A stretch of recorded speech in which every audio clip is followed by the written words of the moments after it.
yourself and your colleagues, and then make whatever budget presentation you'd like to make. Thank you, Mr. Mayor. I'm Steve Bland, CEO of the MTA of Nashville and Davidson County. Sitting to my left is Ed Oliphant, our Chief Financial Officer, and to my right, Gail Carr-Williams from our Board of Directors. Freddie O'Connell from our board is also here, and a couple staff members, Patricia Harris-Moorhead and Eric Byer, are also here. Our board chair, Mary Ann, and vice chair, Louis Levine, regret they had conflicts that forced them to not be here this morning.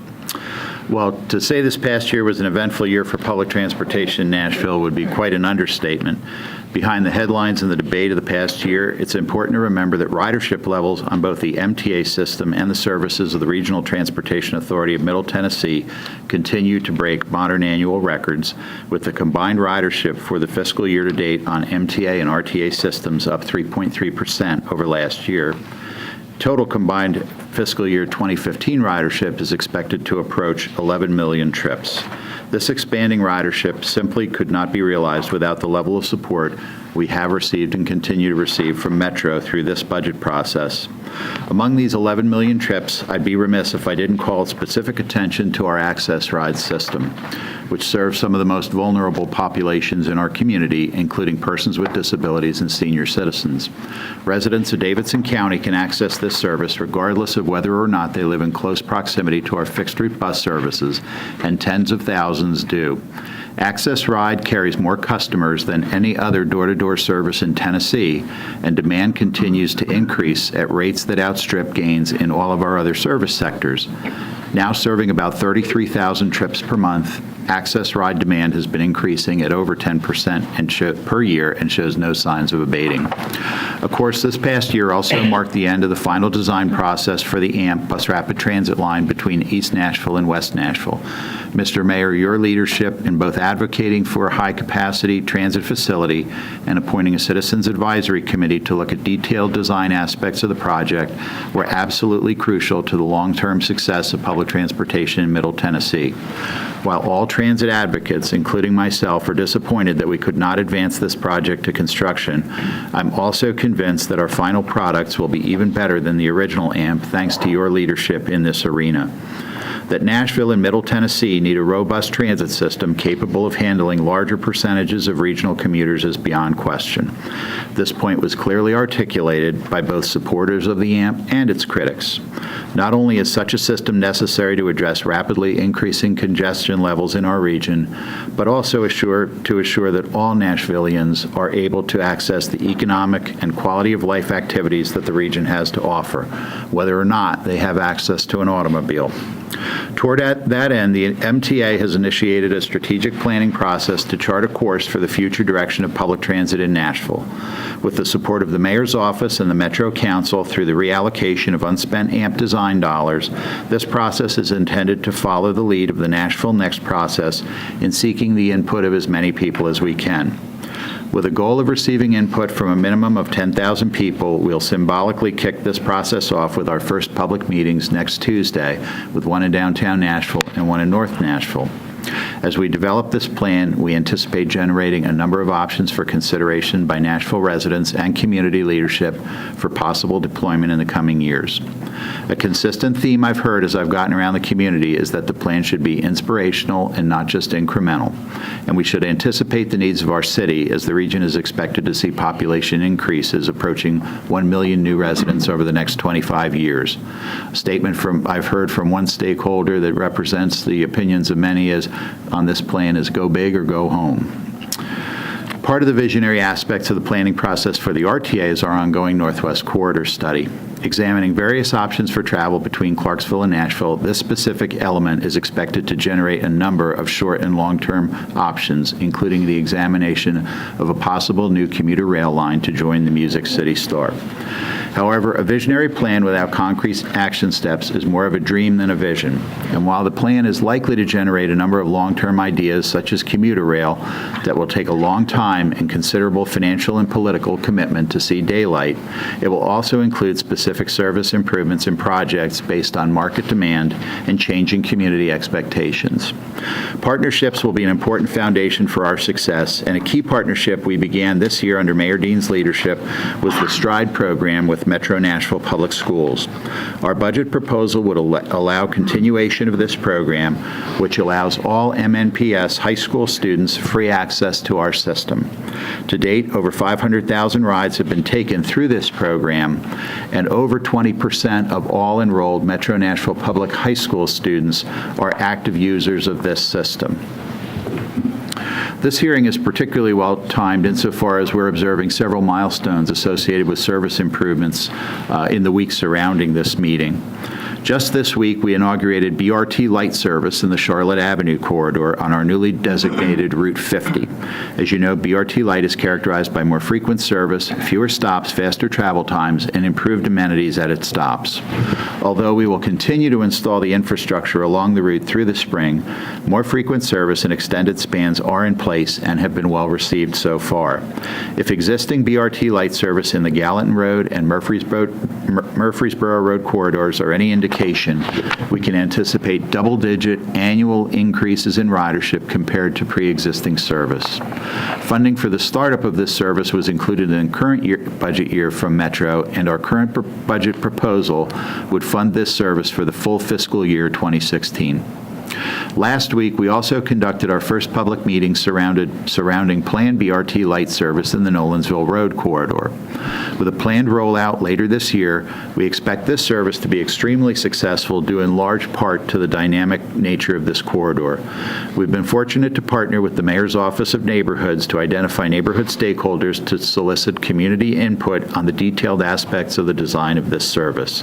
And we have included a proposal to fund this service for part of the fiscal year in this budget request. Another milestone event for the MTA will be an even bigger milestone event for Nashville sports enthusiasts. With the opening of First Tennessee Park in just over 2 weeks, fans of the Sounds can expect a first-rate experience, and the neighborhood surrounding the park can expect to reap many economic development benefits. One of these benefits is expanded availability of the Music City Circuit, MTA's free downtown circulator. We want to thank Mayor Dean and Mr. Riebling for including the MTA into the overall parking and transportation planning for the new ballpark. As part of this robust plan, the Music City Circuit's blue and green loops will provide direct access from the Gulch and the downtown core to First Tennessee Park. Also, as part of this budget submission, service would be expanded to Sundays, expanding our operation on the circuit to 7-day-per-week service.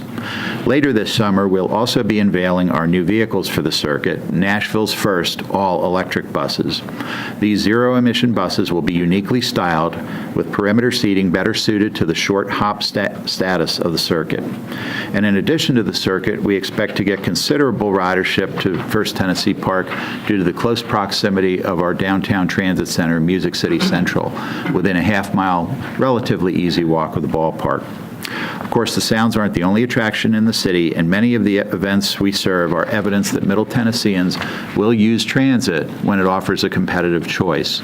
Two such examples were this past year's 4th of July and New Year's Eve celebrations. For these events, we operated supplemental service on the Music City Star, and for both events, we sold out well over 1,000 seats on the train days before the events. Crucial to providing competitive transit travel are amenities, information, and initiatives to improve overall service reliability. With respect to amenities, next week we'll be proud to join with Mayor Dean in the ribbon cutting for the first installation in our 100 Shelter project. When complete later this year, this project will more than double our existing passenger shelter inventory. Beyond the capital expense associated with this project, which was incorporated into last year's budget process, this year's request also includes an ask for additional personnel to assure that we can maintain these shelters and our other stop amenities in an adequate manner that's both responsive to our customers and also the neighborhoods in which they're placed. Another important enhancement for MTA customers on the horizon is the answer to probably the most frequent question I'm asked when I speak to riders in Nashville, and that is, where's my app? The MTA's longstanding project to install automatic vehicle location and computer-aided dispatch capabilities is expected to wrap up this year. While this project has many components that will lead to improved schedule reliability for both our fixed route and access ride systems, the most visible of these features will be our ability to provide real-time schedule information to our customers via smartphone apps, digital signage at Music City Central and our BRT light stations, and via telephone communication communication with our customer care staff. Finally, I'd like to take this opportunity to thank the approximately 700 MTA employees who serve our customers each day. Specifically, the members of Amalgamated Transit Union Local 1235, I think, can lay legitimate claim to being the friendliest bus operators in the nation. This is a comment I've heard from more than one of our riders, and certainly it's been my experience in riding transit systems around the country. As the single largest item in our budget request of Metro being for personnel, it's important for you to know that these men and women are committed to providing the best possible service to our neighbors. With that, in our final budget hearing before you, Mayor Dean, I'd like to thank you on behalf of myself, but more important, our board of directors, our staff, and our customers for your unwavering support and advocacy for public transportation in Nashville and throughout Middle Tennessee. While I'm sure the support for our services has not always been easy for you, we have no doubt the future generations of Nashvillians will be better off for it. With that, I appreciate your time and would welcome any questions. Thank you. I should note that Bill Pridemore was here bright and early for the first hearing. Thanks, Bill, from the council. Can you talk a little bit about this program with the schools and how is that going and what sort of ridership is the STRIDE program getting? Sure. Generally, ridership has been up well over 20% in the youth categories over the prior year. And what we're also hearing, obviously there are a lot of students going to school. We're hearing and seeing in ridership patterns, frankly, a lot of access to other opportunities in the community, after-school jobs, extracurricular activities. Took a bit of a hit in February as schools were closed for a good number of days. We're working with certainly the school district, hopefully to make up some of those days through the rest of the year. But it's been a tremendously successful program. I know we've gotten inquiries from around the country, and the school district has as well, about how it's going, and it's been remarkably maybe we're a little cynical in our industry, but it's been remarkably easy to implement. We've had very few challenges with it. The school district has been very cooperative, and we generally see month-over-month increases. Now, it's about 22% of all enrolled Metro high school students who are active users of the program. So from our perspective, it's been tremendously successful. There's still a good growth side to it that can... Absolutely. The BRT light that is on Gallatin and Murfreesboro Road, you're now running that on Charlotte? Correct. The service pattern started this week. And the infrastructure in terms of the new stops and things will be put in over the next few months? Yeah, within about the next 2 months. We'll be seeing installations start within the next couple of weeks. Has the word that it's up and running gotten out pretty well, do you think? I would say pretty well. It can always be better, and the visibility of the stations will be very positive. We partnered quite a bit with the neighborhood associations in the Charlotte corridor to get that word out. Obviously, the regular transit advocacy groups like Transit Now Nashville have been pushing it, and our regular outreach efforts, website, media, Twitter, what have you. So bit early, operation was pretty smooth so far. We haven't really assessed, the initial ridership patterns, but that's something we'll be monitoring over the first few weeks. And then for Murfreesboro and Gallatin Road, have they seen increases this year too? Yeah, they're continuing to see really double-digit percentage increases. The corridors are seeing double-digit percentage increases in ridership.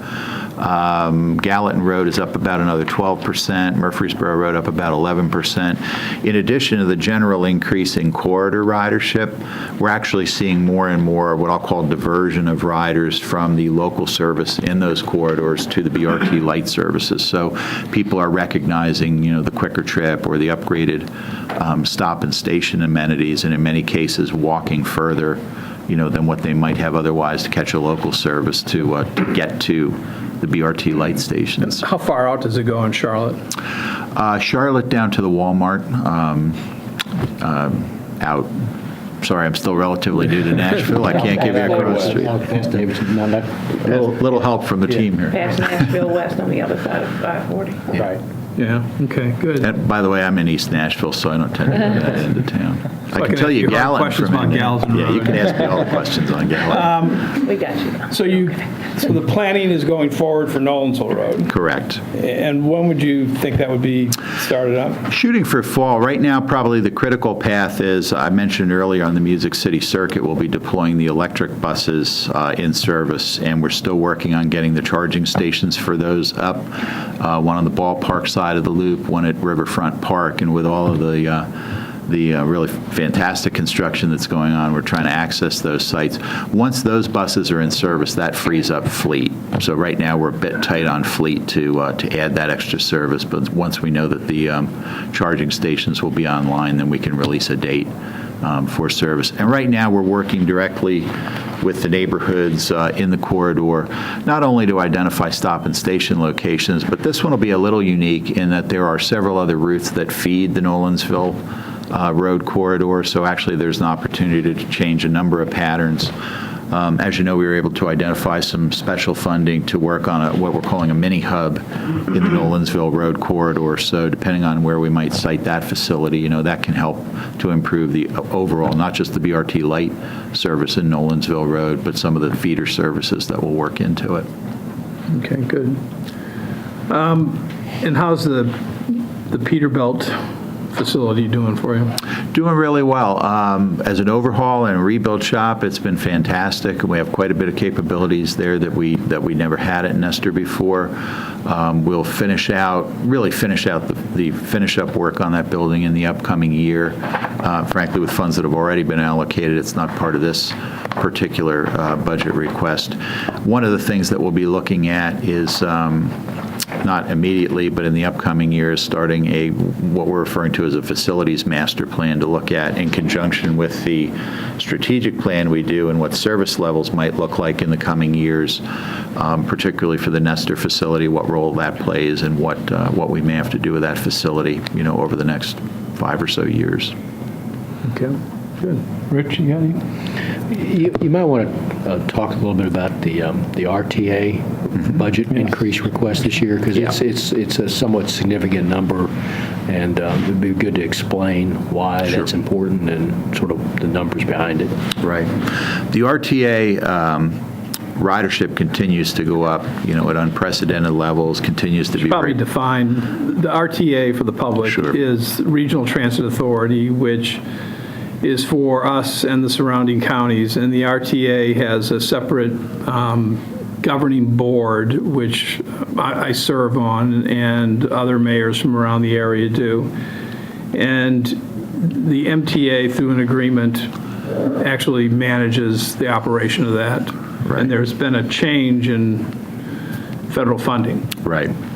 What's essentially happened is many of the services, many of the commuter-oriented services of the Regional Transportation Authority were initiated under a federal program called Congestion Mitigation Air Quality Funds, or CMAQ. And for commuter services, those funds are generally made available as seed money for a 3-year period to start up operation of those types of services. A number of those services are kind of sunsetting out of the CMAQ program. So for some of the services, that funding would no longer be required. That's led to an increase in local shares for the 25 or so cities and counties that participate in the Regional Transportation Authority, including Nashville, Metro Davidson County. So it's a topic of considerable discussion at the RTA board, because the increases we're looking at, obviously, from Metro mirror the increases that the other cities and counties are seeing. We are working with TDOT and with our federal representatives on potential other solutions. Frankly, we wanted to present really all of the mayors with what we're referring to as a worst-case scenario, that if all the CMAQ drops out and we're not able to identify some of those alternatives, this is what that picture might look like. At the direction of the RTA board, about 2 weeks ago, we're taking a look at a number of potential scenarios, including a nominal fare increase for RTA riders, streamlining some services. There is no proposed fare increase for MTA services in this budget application, but there conceivably could, depending on the direction of the RTA board, be a fare increase for RTA for the regional services. And the way that the funds would be requested, I mean, we obviously we're the biggest city in the region, so our number's a little bit higher. But then the other local governments would be asked to increase their budgets for regional transit. And what happens if, certainly I think I would be, speak for myself, would be supportive of supporting the RTA. I think during my time as mayor, we've watched the ridership on that go up and up and up. And as the regions become more interrelated, that's become a huge service to the citizens, helps with highway congestion, helps the economy move. But if a locality opts not to cover the costs and, I guess, not participate, Right. What then happens? Sure. Well, the first thing is I'd say that this condition is a perfect commercial, for lack of a better word, for long-term developing a good regional funding source for public transportation. Because invariably, this will be a year-to-year issue where, a municipality or a city or a county sees their share go up, and should I pay it, or do I have other competing demands on my budget to pay it? A good example this year is City of Brentwood has historically not paid into the RTA. So this year, the RTA board made the decision, look, if a municipality isn't paying, we just can't serve it. So we are in the process of discontinuing that service. We have about 10 commuter bus corridors plus the Music City Star commuter rail line, and each of those corridors go through a number of cities and counties and all terminate in Nashville, Davidson County. So we essentially assign cost and direct revenue of those services to each of those corridors, split up whatever that deficit is essentially evenly among the municipalities to look for share. The feedback I've gotten so far from most of the mayors is that they intend to be, as you are, Mayor Dean, intend to be supportive of the RTA. There are a couple of areas where we do have concerns, so we are working through with the RTA's Finance Committee those sorts of alternatives, including the possible alternate funding sources to try to essentially keep that family together. But I do think, and per your work and others with the Mayor's Caucus, it really does point out the need to really advance that long-term dedicated regional funding source so that, frankly, 27 city, county mayors, councils aren't really faced with this issue every year. Okay. All right, anything else? Right? Yeah, I'm going to ask a question about the strategic plan, Steve. You referenced it in your opening remarks. Maybe for the viewing public, it'd be helpful to talk a little bit more about what they should expect from that. So there's a strategic plan for MTA. Correct. That process is beginning Next week. April 7th, our kickoff. And there's a strategic planning process for RTA as Right. well. Right. And that starts... Technically, both of them have started with background work. They're related, obviously. They will absolutely be related. There will be, I guess I would envision, if you will, it's sort of the flip-over document. You'll page through the MTA piece, you'll flip it over, page through the RTA piece, and in the middle, it's how do these systems work together? Right. Something we're consistently hearing is, okay, they might be separate entities, they might be funded differently, they may have separate boards, but you got to figure out a way that, as customers, we really don't see that that split. We can ride seamlessly throughout the region. Big part of the upfront public participation, definitely a lesson learned from the AMP process is before you really have, kind of a well-along design, whether it's a service or a facility, get as much input as you can. Try to get a handle on what the values are of the community in designing a system. What are the features that are important? Then the intent would be through that early engagement to have service designers, including both our in-house staff and consultants, come up with several design alternatives. I would put it akin, Greg, to the Nashville Next process. Okay, here's what we heard from you on the front end. Here's a couple different ways that may play out, and not vote on your favorite and that's our plan. It's, well, what features of A do you like? What features of B do you like? What features of C do you like? And then, frankly, give alternatives of what could be done in a variety of resource scenarios. What do you think the timeline for that is to get it done? We would expect a good bit of the upfront public participation will occur through the spring. While people are kind of taking the summers off generally, we'll do a lot of the design work, then be out in the fall for sort of the options analysis, and probably first quarter next year, our board would be in a position to entertain alternatives. What about the train? How's the train doing? Music City Star continues to do very well. Ridership continues to be up. We're up just over about 1,000 riders per day, which is certainly, even though it's not what I would call the busiest commuter market, the Lebanon to Nashville line, it's certainly the busiest transit service. The other thing that we noticed actually in the work we're doing to back up the RTA board's request for more information and developing the finances is we sort of broke down ridership on that line. One of the telling things is for RTA commuter bus services, probably about 70 or 75% of total ridership is made up of what we call our Easy Ride program participants, folks whose employers underwrite the cost of their trips. And the three biggest ones are Vanderbilt, State of Tennessee, and Metro government. On the Music City Star, that's only about 25%. And it's not that those Easy Ride program participants aren't riding, they are, but we're actually attracting a much larger share of what you would call general public ridership, who see the advantage or the competitive advantage of that ride in the corridor. So year over year, I don't have the figures right in front of me. We can certainly get them to you, but we can continue to see pretty sizable ridership percentage increases on the Star. And again, as I mentioned in the presentation, special events have really been, when downtown Nashville is busiest, 4th of July fireworks, New Year's Eve celebration, we've been pre-selling tickets on the Star, and generally they've been selling out, running full 7-car trains 3-4 days in advance of those events. Good. All right. Well, thank you all for your hard work. Thank you very much. Thank you for the support. We're making progress, and we'll keep plugging away, and good luck to you all, and we'll do our best here. Thank you. Thank you. Thank you, Gil.